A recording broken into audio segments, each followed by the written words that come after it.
In today's video, I'm going to teach you how to share your screen in a Microsoft Teams meeting. Screen sharing is a simple but powerful feature that lets you show exactly what you're seeing on your computer to everyone else in the call. This is especially useful for presentations, training sessions, or whenever you need to walk someone through a document, a website, or an application in real time.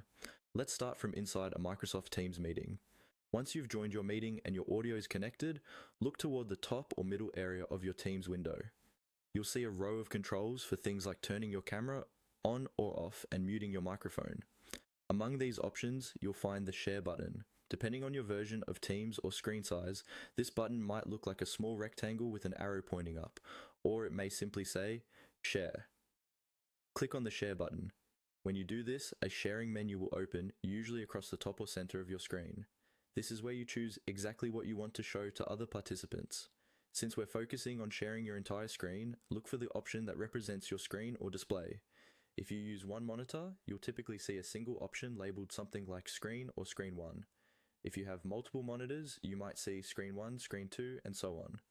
Take a moment to identify which screen you want to share, especially if different content is open on each display. Now, select the screen you want to share by clicking on it.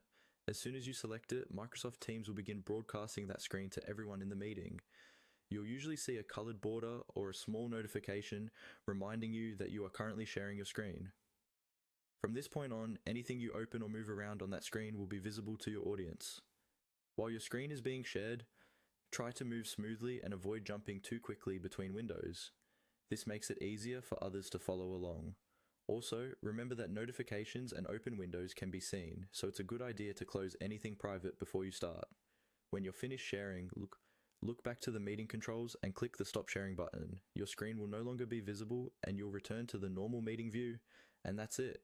You click on Share, select the screen you want, and your content is instantly